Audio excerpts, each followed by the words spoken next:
আসসালামু আলাইকুম ওয়া রাহমাতুল্লাহি ওয়া বারাকাতুহু। সহিহ হাদিসের দাওয়াত। প্রচলিত হানাফি মাযহাবের ভাইরা কেন মাযহাব ছাড়তে পারে না? কোরআন বলছে, ওয়াত্তাবি মা ইউহা ইলাইকা মির রাব্বিক, হে পৃথিবীর আদম সন্তানেরা, হে নবীর অনুসারীরা, হে উম্মতি মুহাম্মদীরা, ওয়াত্তাবি মা ইউহা ইলাইকা মির রাব্বিক, তোমরা অনুসরণ করো ওহীর, তোমরা অনুসরণ করো আল্লাহ পাক যা আসমান থেকে নাজিল করেছেন ইসলাম ধর্মের। ইন্নাদ-দীন ইনদাল্লাহিল ইসলাম, ইসলাম ধর্মের অনুসরণ করো।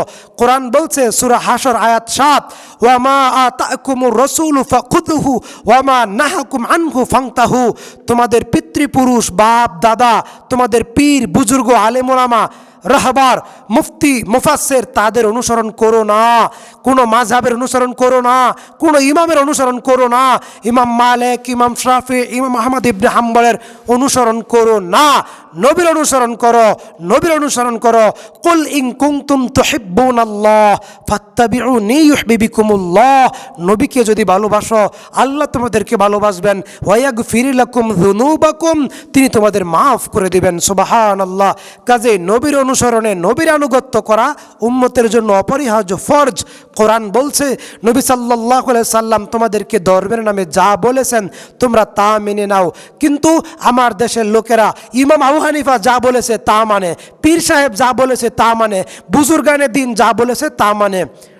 হামিদ বিন সুলাইমান ইরাকের, তিনি সর্বপ্রথম 390 হিজরিতে মাযহাব চালু করেন, যেটা শাহ ওয়ালিউল্লাহ মুহাদ্দিস দেহলভী হুজ্জাতুল্লাহিল বালেগাতে উল্লেখ করেছেন।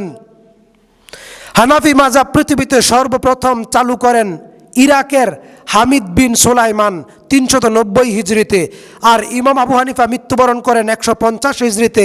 কাজেই তার 250 বছর পরে পৃথিবীতে মাযহাব চালু হলো। সেই মাযহাব কিভাবে ইসলাম হতে পারে, সেই মাযহাব কিভাবে সুন্নাহ হতে পারে, সেই মাযহাব কিভাবে পরকালে নাজাতের জন্য মুক্তির পথ হতে পারে। নাউজুবিল্লাহ।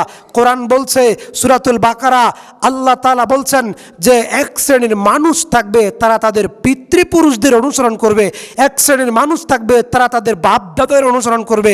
কোরআন বলছে সূরা বাকারা আয়াত 171 যে এক শ্রেণীর মানুষ থাকবে তাদের ধর্মীয় রাহবার, ধর্মীয় পুরোহিতদের অনুসরণ করবে।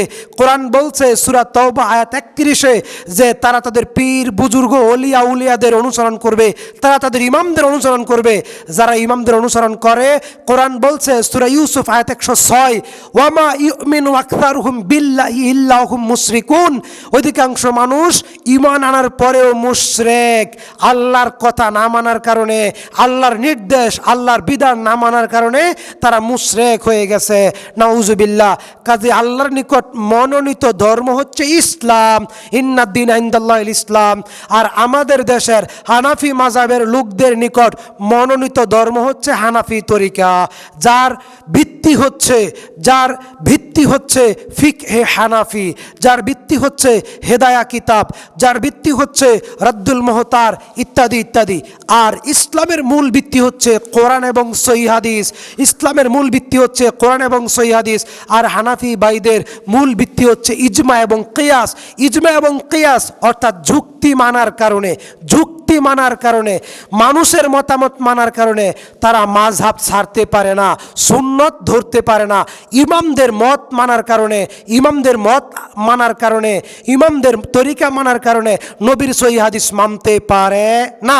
এজন্য আল্লাহ বলছেন ফাকাদ দাল্লা দালালাম মুবিনা, তাদের চাইতে সুস্পষ্ট গুমরাহ আর কোনো বান্দা আর কোনো বান্দি থাকতে পারে না।